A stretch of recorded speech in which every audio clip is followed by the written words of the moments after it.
si V-Mobile sa internet habang ginagawa ko yung isang school project ko.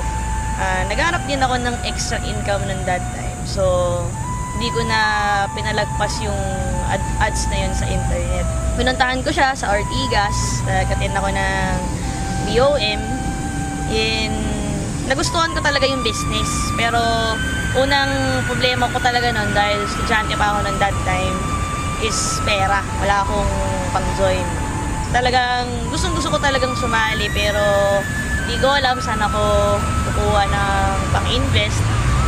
Pero ginawan ko talaga siya ng paraan kasi gusto ko talagang gawin to. Gusto ko din talagang pumasok.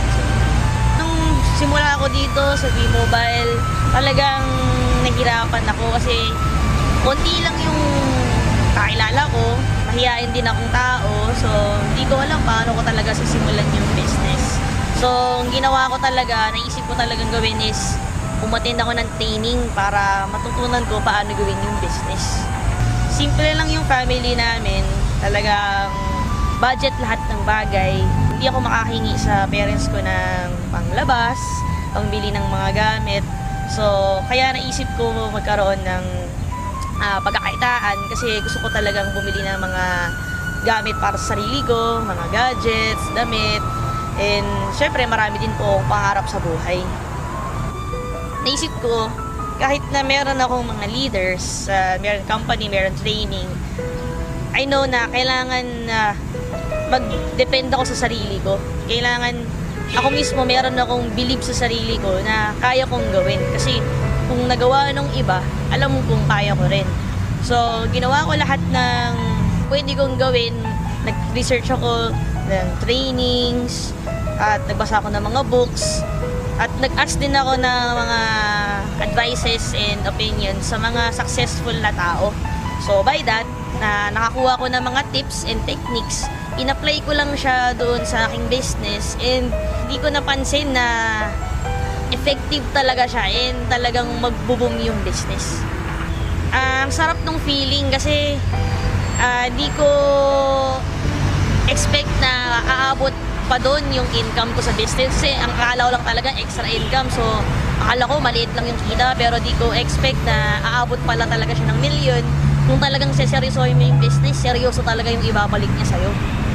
Nakuha ko yung unang sasakyan ko after 1 year mahigit ko sa business. Kasi part-time pa lang ako nun, estudyante pa lang ako nun.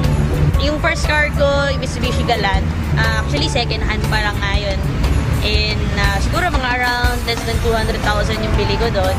So, because of that car, doon na nagsimulang mag-expand yung network ko kasi nakita na rin ng mga iba, nagkaroon ng resulta at nakapunta rin ako sa mga ibang place. So, after few months, siguro sabihin natin na after 6 months na pinalitan ko siya ng Ford Expedition kasi gusto ko ng malaking sasakyan para magmukha naman ako malaki. Iba kasi yung feeling naka-expedition ka. After ko mag-second hand ng kotse, naisip ko naman mag-brand new para yung kakaibang feeling. So, next car ko naman, third car ko is yung Hyundai Sonata. Ang saya kasi para siyang pang bridal car eh. And then, after nung Sonata, after 3 months, bumili naman ako ng Chevrolet Suburban. Pinalitan ko naman yung old ko na Ford Expedition para mas bago na rin yung family car namin.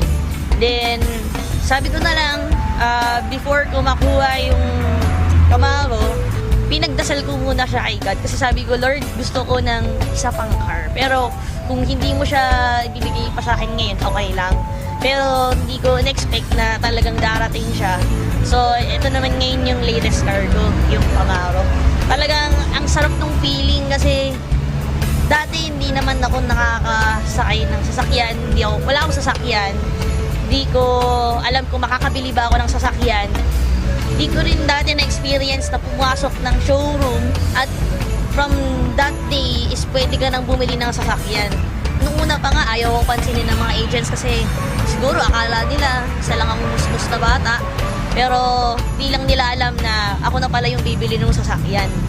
So, iba talaga yung feeling kasi parang iba yung achievement na mararamdaman mo eh. So, talagang sobrang thankful talaga ako sa business, sa V-Mobile, and tsaka syempre, yung determination ko na gawin yung business. Sa lahat ng nag-reject sa akin, maraming salamat kasi dahil sa inyo, lalong lumakas yung loob ko na gawin yung negosyo at matunayan sa mga hindi naniniwala sa akin na kaya kong gawin yung business with or without you. Dahil sa inyo, yung spirit ko na gawin yung business talagang sobrang grabe. Advice ko sa mga new members, number 1, maniwala muna kayo sa Diyos. Kasi siya yung nagbigay sa inyo, nagturo sa inyo ng opportunity na ito. Magtiwala din kayo sa company kasi yan yung magbibigay sa inyo ng mga commissions ninyo. And lastly, magtiwala kayo sa sarili ninyo kasi wala namang imposible kung marunong kang